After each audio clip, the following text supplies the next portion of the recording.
नमस्कार, सालनपुर चैनल में आपका स्वागत है। मैं हूं किरण वर्मा। तो दर्शकों, जैसे आप जानते हैं कि हम कोई ना कोई विषय लेके आपके सामने हाजिर होते हैं। आज का हमारा जो विषय रहेगा, जम्मू कश्मीर के हालात के बारे में चर्चा करेंगे। इस वक्त मेरे साथ हैं पीपल डेमोक्रेटिक पार्टी के सीनियर लीडर और पूर्व MLC सुरेंद्र चौधरी जी इस वक्त मेरे साथ हैं। उनसे हम जानेंगे कि हाल ही में 14 महीनों के बाद पीपल डेमोक्रेटिक पार्टी की पूर्व CM महबूबा मुफ्ती जी को रिहा किया गया था, तो अभी इनकी पार्टी की क्या रणनीति रहेगी उस बारे में हम चर्चा करेंगे। आइए आपकी मुलाकात करवाते हैं senior leader PDP Surendra Chaudhary ji से। आपका स्वागत है। शुक्रिया जनाब, शुक्रिया। चौधरी साहब, आप हमें बताएं कि अभी क्या रणनीति रहेगी आपकी पार्टी की। जैसे अभी हाल ही में 14 महीनों के बाद पूर्व CM महबूबा मुफ्ती जी को रिहा किया गया था, क्या कहेंगे आप? देखिए, पहले तो महबूबा जी को जब इस रियासत में 5 अगस्त 2019 को जब यहाँ पे इस रियासत को तोड़ के UT बनाया गया और 370 को जब तोड़ा गया और महबूबा जी को अरेस्ट किया गया, नज़रबंद किया गया, हम तो उसको इलीगल डिटेंशन कहते हैं, क्योंकि महबूबा जी ने कोई ऐसा क्राइम नहीं किया था। महबूबा जी के ऊपर कोई ऐसा इल्ज़ाम नहीं था, या महबूबा जी के ऊपर ऐसे केस नहीं थे। जैसे UP बिहार में आप चले जाएं, बाहर की स्टेटों में चले जाएं, वहाँ जिन लोगों के ऊपर 302 लगी हैं या 307 लगी हैं, 40-40, 50-50 केसेस चल रहे हैं, वो लोग आज भी बाहर शरेआम घूम रहे हैं, पॉलिटिकल लीडर चाहे किसी भी पॉलिटिकल पार्टी के हों। लेकिन महबूबा जी के ऊपर ऐसा कोई केस नहीं थे, कुछ भी नहीं था। लेकिन उसके बावजूद भी जम्मू कश्मीर रियासत के अंदर उनको इलीगल डिटेंशन में रखा गया, और खाली 1 महीना या 2 दिन या 10 दिन के लिए नहीं रखा गया, बल्कि 1 साल, 1.25 साल के लिए रखा गया। और आज 1.25 साल के बाद महबूबा जी को छोड़ा गया। और जब छोड़ा गया तो वो भी कोई, हम कहें कि चाहे वो दिल्ली की सरकार है, चाहे वो इसकी हमारी जम्मू कश्मीर में जो सरकार है, ये भी एक भारतीय जनता पार्टी की सरकार है, कि इनका एहसान है। इनका कोई एहसान नहीं है। वो सुप्रीम कोर्ट का प्रेशर था इनके ऊपर, और आवाम जो पब्लिक थी उसकी बड़ी डिमांड थी, और लोग भी चाहते थे कि महबूबा जी को छोड़ा जाए, और उस प्रेशर के कारण महबूबा जी को छोड़ा गया। और महबूबा जी की जो बेटी हैं इल्तिजा मुफ्ती जी, उन्होंने भी काफ़ी जोर लगाया, दौड़ भाग किया उन्होंने, और इसको ऐसा एक माहौल पूरे देश के अंदर बना जिससे मजबूर होकर इनको छोड़ना पड़ा। और जब छोड़ा भी गया है तो आज भी हम ये कहते हैं कि जम्मू कश्मीर रियासत को आज हम ये कहते हैं कि ऐसे एक क्रूशियल जंक्शन से निकल रही है, जहाँ हम रियासत नहीं कह सकते, ना आज तक हमें समझ लगती इसको UT कहें, इसको रियासत कहें। ये कौन सा मुल्क इन्होंने बना दिया है? ये एक ऐसे शहर बना दिए, ऐसे गाँव, ऐसे कस्बे बना दिए आज जम्मू कश्मीर के अंदर, कि जहाँ किसी को पता ही नहीं कि हमारी हुकूमत कौन कर रहा है, हमारे ऊपर राज कौन कर रहा है, हमने अपनी डिमांडों को, अपनी प्रॉब्लम्स को किसके पास लेके जाना है। लेकिन है कि उसके बावजूद, क्योंकि जब से आज पहले तो PDP और भारतीय जनता पार्टी की सरकार इस रियासत में थी, उसके बाद जब सरकार तोड़ी गई, अभी 3 साल ही हुए थे तो सरकार तोड़ी गई, वो जब बनाई गई तब भी भारतीय जनता पार्टी ने खुद बनाई, और जब तोड़ी तो तब भी तो खुद तोड़ी। और जब तोड़ी तो उन्होंने उसके बाद 2 साल हो गए। 2 साल में आप देखें, 1 साल के लिए यहाँ सत्यपाल मलिक साहब को गवर्नर लगाया, और जब उनको 1 साल ही हुआ था तो उसके बाद मुर्मू साहब को LG लगा दिया। अब उनको भी 1 साल हुआ था तो आज LG जो हमारे यहाँ इस रियासत में मनोज सिन्हा साहब को लगा दिया। तो हम ये कह रहे हैं कि दिल्ली वालों ने 75 साल से यहाँ पे सिर्फ जम्मू कश्मीर रियासत को एक रिसर्च लेबॉर्ट्री बना के रखा है। यहाँ सिर्फ ये रिसर्च करते हैं कि भाई कौन किसको लगाना है। अब अगर आपने 1 साल के लिए गवर्नर लगाया, 1 साल के लिए एक LG लगाया, तो मुझे बताइए कि 1 साल के अंदर वो ऑफिसर क्या करेगा, वो LG या वो गवर्नर क्या करेगा? चौधरी साहब, आप एक मिनट बात मैं कंप्लीट करता हूँ। तो आप देखें कि अभी 1 साल में तो मुश्किल से 6 महीने किसी को वो समझने में टाइम लग जाता है। अभी 6 महीने वो अब काम शुरू करता है तो आप उसको पटक देते हैं। तो लिहाजा ये जो ऐसी चीज़ें हैं, आपको यहाँ एक रिसर्च लेबॉर्ट्री बनाने के बजाय आपको यहाँ परमानेंट गवर्नमेंट देनी पड़ेगी, तभी जाके जम्मू कश्मीर रियासत का कोई बेहतरी हो सकती है। चौधरी साहब, आप हमें बताएं कि आपकी पार्टी की क्या रणनीति रहेगी। जैसे हाल ही में गुफ्कार अलायंस हुआ, उस बारे में क्या कहेंगे? जैसे बहुत बातें आ रही हैं, उस विषय में क्या कहना चाहेंगे आप? देखिए, गुफ्कार अलायंस का कोई इतना बड़ा वो नहीं है। जैसे हमने भारतीय जनता पार्टी के साथ भी तो अलायंस किया था हमने। पीपल्स डेमोक्रेटिक पार्टी की हमेशा एक कोशिश रही, हमारे कायद, हमारे लीडर मुफ्ती मोहम्मद सईद साहब की हमेशा ये कोशिश रही, क्योंकि जब ये पार्टी 1999 में बनाई गई पीपल्स डेमोक्रेटिक पार्टी, तो हमारा उसमें भी यही था कि इस रियासत में पीस आए, अमन आए, पीस विद डिग्निटी आए। और मुफ्ती साहब अक्सर कहा करते थे, ना ग्रेनेड से ना गोली से बात बनेगी, बोली से ही। हमारा एक मतलब इस नारे के अंदर हमारा विज़न है, इसलिए हम इसको बार बार रिपीट करते हैं। तो हमारा हमेशा कोशिश रही कि इस रियासत में पीस आए, और उस पीस को पाने के लिए हम हमेशा PDP ने कुर्बानियाँ दी हैं। हमने जब भारतीय जनता पार्टी के साथ अलायंस किया 2014 में, तो ये भी एक कुर्बानी थी, क्योंकि BJP के साथ PDP का ना, BJP का विज़न या सोच या उनका मैनिफेस्टो पीडीपी के साथ मिलता था, और ना पीडीपी का विज़न या सोच या मैनिफेस्टो बीजेपी के साथ मिलता था।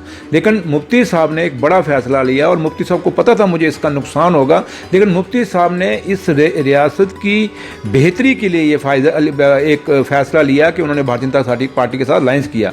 क्योंकि जब कश्मीर से पीडीपी जीत के आई, क्योंकि मुस्लिम वोट सारा पीडीपी को गया, और जम्मू के अंदर जो हिंदू वोट था वो सारा बीजेपी को गया। दो कौमें आमने सामने खड़ी हो गई थी, और मुफ्ती साहब नहीं चाहते थे, क्योंकि मुफ्ती साहब अक्सर कहा करते थे कि आपने अगर जम्मू कश्मीर में रियासत में अगर अमन लाना है तो दिल्ली के साथ जम्मू कश्मीर को आप बात जोड़िए, लेकिन पहले जम्मू और कश्मीर के आपस में इनका दिल से जुड़ना बहुत ज़रूरी है लोगों का। तो ये चीज़ करने के लिए मुफ्ती साहब ने फिर ये सोच बनाई कि जब ये दो कौमें अलग अलग इन्होंने वोट दिया है, तो इसका एक ही तरीका है कि हम अगर अलग से कोई और गवर्नमेंट, क्योंकि मुफ्ती साहब के पास ऑप्शन था नेशनल कॉन्फ्रेंस का भी और कांग्रेस का भी, क्योंकि वहाँ सरकार बना सकते थे अलायंस करके, लेकिन वहाँ सब मुस्लिम एमएलए जीते हुए थे, और मुफ्ती साहब नहीं चाहते थे कि कोई ऐसा मैसेज जाए कि खाली मुसलमानों की इस रियासत के अंदर सरकार बनी है। तो उन्होंने एक ऐसा फैसला किया कि हिंदुओं को बीच में इन्वॉल्व करने के लिए उन्होंने भारतीय जनता पार्टी के साथ अलायंस किया, और वो जब सरकार बनी तो लेकिन अगर बीजेपी चाहती तो इस अलायंस को ना खाली जम्मू कश्मीर में फ़ायदा होना था, बल्कि हिंदुस्तान में बड़ा एक अच्छा पॉजिटिव मैसेज जाना था, और पाकिस्तान के लिए, और हिंदुस्तान और पाकिस्तान को रिश्ते ठीक करने के लिए उसके लिए भी फ़ायदा होना था। क्योंकि अटल बिहारी वाजपेयी साहब आज दुनिया में नहीं रहे, लेकिन वो अक्सर कहा करते थे कि आप दोस्त बदल सकते हो लेकिन अपना पड़ोसी या हमसाया नहीं बदल सकते, और अटल बिहारी वाजपेयी साहब ने भी कश्मीर की धरती से पाकिस्तान को दोस्ती का हाथ बढ़ाया था। तो इसलिए अगर वाजपेयी साहब भी ये बात मानते थे कि पाकिस्तान के साथ बातचीत करके हमें रिश्ते सीधे करने पड़ेंगे, तो हमें समझ नहीं आ रही कि आज जो सरकार है दिल्ली के अंदर वो क्यों नहीं इस बात को समझ रही। क्योंकि चलो हमारी ना माने, मुफ्ती साहब की ना माने, महबा जी की ना माने, बट अटल बिहारी वाजपेयी साहब की सोच को तो माने। तो लिहाजा मैं आपको कहूँ कि आज जब महबा जी बाहर आई हैं, तो अब गुपकार डिक्लेरेशन की जो आप बात करते हो, बार बार के गुपकार डिक्लेरेशन हुई, जो people alliance for Gupkar declaration बना है, तो हम ये क्यों हुआ, ये सिर्फ नाम है। बाकी अगर आप देखें, अब यूपी में, अपना बिहार में इलेक्शन हो रहे हैं, क्या भारतीय जनता पार्टी ने और जेडीयू ने वहाँ अलायंस नहीं बनाया? क्या राष्ट्रीय जनता दल ने या दूसरी पार्टियों ने मिलकर वहाँ अलायंस नहीं बनाया बिहार के अंदर? कहीं ना कहीं आपको लगता है सर कि कहीं डर है केंद्र सरकार को और हमारे जम्मू कश्मीर जो प्रशासन है उनको डर है कि ये गुफ्कार जो अलायंस किया गया है कहीं ना कहीं खतरा हो सकता है आने वाले दिनों में? देखिए, मैंने कहा ना आपको कि अगर आप बिहार के अंदर कोई गठबंधन बनाते हैं या देश में कोई गठबंधन बनाते हैं तो आप कहते हैं बड़ा अच्छा गठबंधन है, लेकिन आज जम्मू कश्मीर रियासत के अंदर कोई गठबंधन बनता है तो उस गठबंधन को आप शक की नज़र से क्यों देख रहे हैं? हम भी सुनते हैं, टीवी वालों भी, और बदकिस्मती इस देश की यह है कि नेशनल जो मीडिया हाउसेज हैं वो एक गलत प्रोजेक्ट कर रहे हैं जम्मू कश्मीर को, और इस अलायंस को भी एक गलत तरीके से प्रोजेक्ट कर रहे हैं, जबकि बात वो नहीं है। ये अलायंस लोगों की बहबूदी के लिए, लोगों की बेहतरी के लिए बना है। और आज जो ऑफिसर हैं जम्मू कश्मीर रियासत में, जो लोग करप्ट ऑफिसर हैं, वो नहीं चाहते कि इस रियासत के अंदर कोई ऐसा गठबंधन बने जिससे यहाँ पॉपुलर गवर्नमेंट बन सके। क्योंकि जो करप्ट ऑफिसर हैं जम्मू कश्मीर रियासत के अंदर, वो चाहते हैं कि यहाँ गवर्नर रूल रहे, एलजी का सरकार रहे, और ये स्टेट टूटी फूटी रहे, यहाँ अफरा तफरी रहे, जिससे उनका वो करप्शन का माहौल बना रहे और वो भ्रष्टाचार करते रहें।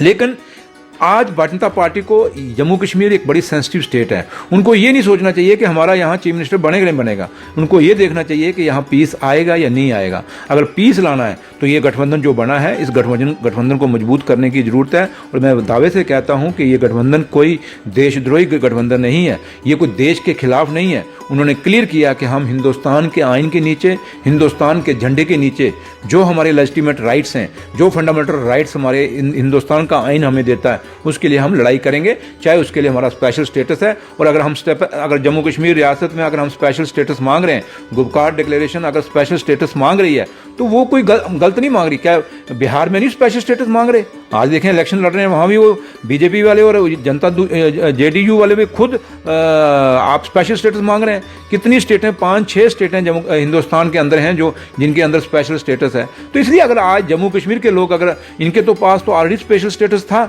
हमारा स्पेशल स्टेटस खत्म किया गया, लेकिन ये 370 दिया किसने था? महाराजा हरि सिंह ने दिया था ना। महाराजा हरि सिंह कोई उग्रवादी तो नहीं था, कोई मिलिटेंट तो नहीं था, कोई देशद्रोही तो नहीं था, वो देशभक्त आदमी था। तो महाराजा साहब ने जब ये दिया है तो आप कैसे कह सकते हैं कि ये एंटी नेशनल है 370। और उसके बाद सबसे बड़ी बात मैं कहूँ कि चंद रोज पहले हमारे एलजी जम्मू कश्मीर रियासत के मनोज सिन्हा साहब एक बड़े सुलझे हुए पॉलिटिशियन हैं, उन्होंने एक अपील की। जब वो उन्होंने घूमा, पूरी मीटिंगें ली और जब पूरे जम्मू कश्मीर को घूमा तो उन्होंने महसूस किया और उसके बाद उन्होंने अपील की। उन्होंने कहा मैं जम्मू कश्मीर रियासत के अंदर आतंकवादियों को अपील करता हूं कि आप उग्रवाद का रास्ता छोड़िए, मेन स्ट्रीम में आइए, हम आपको रिहेबिलिटेट करेंगे।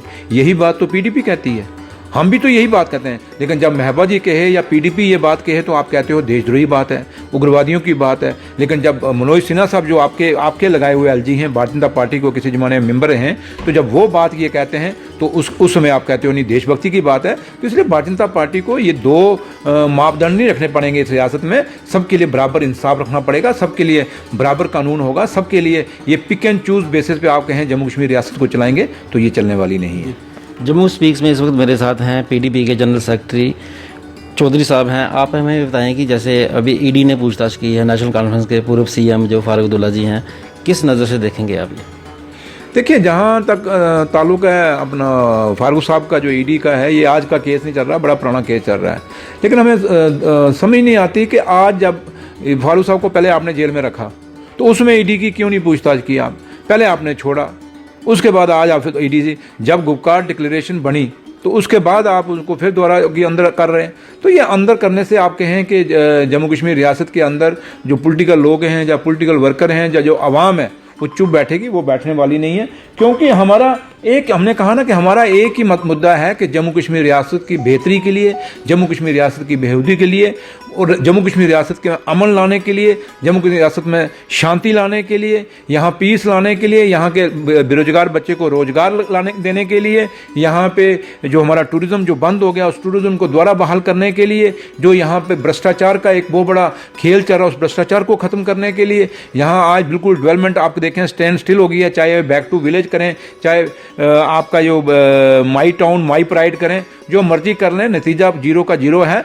लेकिन हाँ, पॉलिटिकल गवर्नमेंट यहाँ चुन के आएगी, लोगों के नुमाइंदे जब तक चुन के नहीं आते तब तक आप कहें कि जम्मू कश्मीर रियासत का कोई भला हो सकता नहीं। और दूसरा सबसे बड़ी बात कि हिंदुस्तान और पाकिस्तान को बैठ के बात करनी पड़ेगी, बॉर्डरों पे अमन लाना पड़ेगा। आज बॉर्डरों के लोगों की हालत क्या हो रही है, आप खुद देखें कि उन बच्चों की पढ़ाई बर्बाद हो रही है बॉर्डरों पे।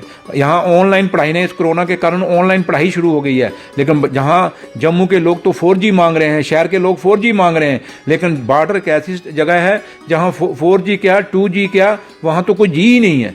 तो इसलिए जिस इलाके में बॉर्डरों पे आपका नेट ही नहीं है तो बच्चे पढ़ाई क्या करेंगे? नहीं, ये मैं बात काटना चाहूँगा आपकी। जैसे आपने बोला कि 2G 4G, जैसे अभी 2G चल रहा है यहाँ पे, ये भी बात आ रही थी कि हमारे जो पूर्व सीएम हैं महबूबा मुफ्ती जी, इनसे भी खतरा था कहीं ना कहीं। अब ये 2G तो नहीं चल रहा, मुफ्ती साहब को बाहर छोड़ दिया हुआ है, तो क्या इनसे खतरा नहीं है इनको?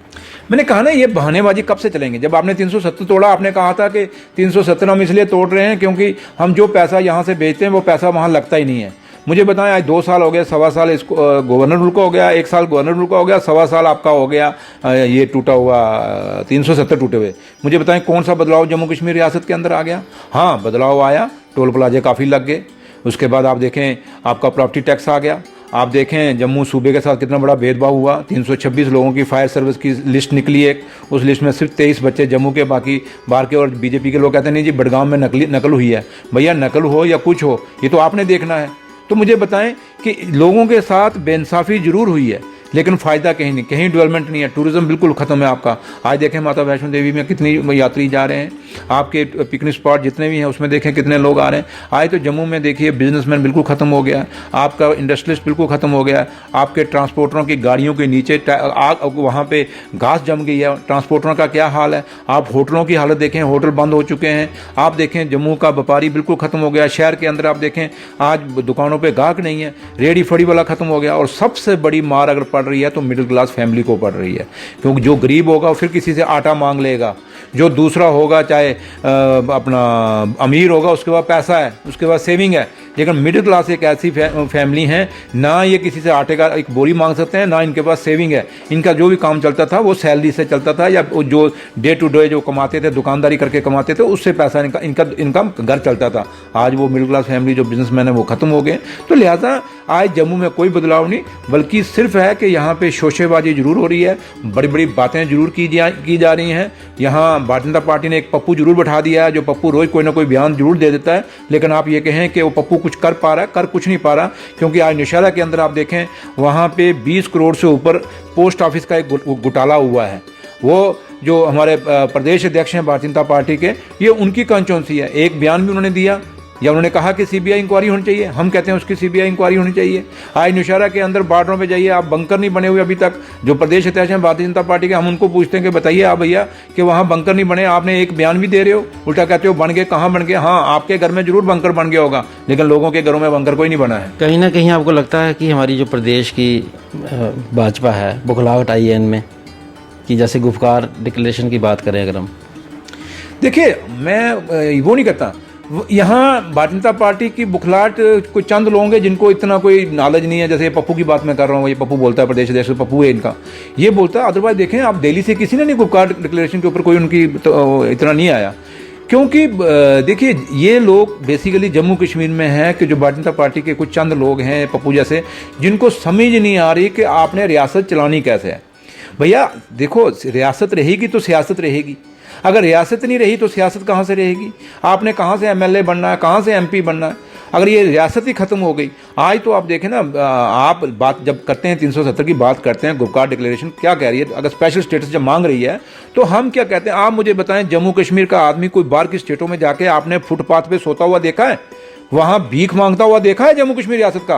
लेकिन आप जब देखें जम्मू कश्मीर रियासत की बात करें तो कितने बाहर के लोग हैं जो भैया यहाँ पे आते हैं और आपको फुटपाथों पे सोते हुए मिलते हैं, वो यहाँ भीख मांगते हुए मिलते हैं।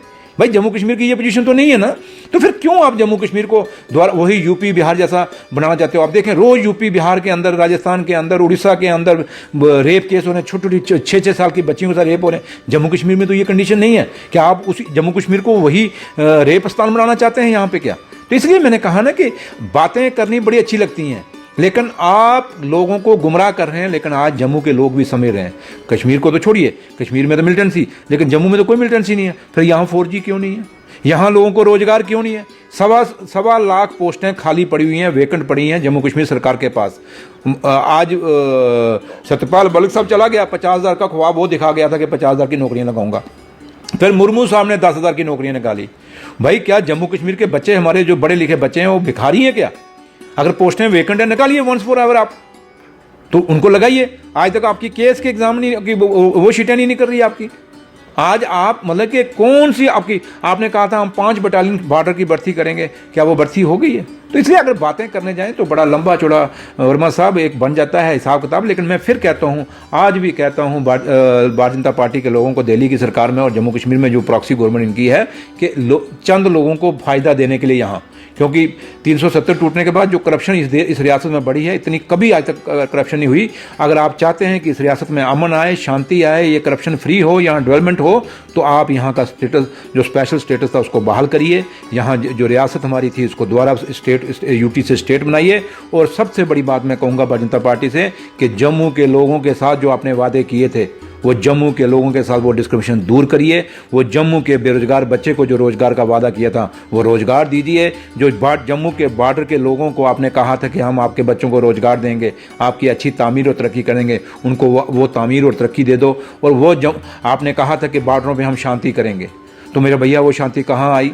तो इसलिए ये चीज़ें अगर आप नहीं करेंगे तो इस देश की, इस रियासत की तबाही निकलनी है। तो इसलिए मैं खासकर जम्मू की जो बीजेपी की यहाँ पे लीडरशिप है, मैं उनसे भी कहूँगा कि आप ये बचकाने बयान देना बंद करिए। जो हकीकत है जम्मू कश्मीर रियासत की वो वहाँ बताइए। लेकिन है कि बीजेपी का जो स्टेट बीजेपी है, इनको पता है ये परेशान क्यों हैं, ये बुखलाए क्यों हैं कि इन्होंने दिल्ली वालों को गुमराह किया था कि हम कश्मीर में पत्नी सीटें कितनी ले आएंगे।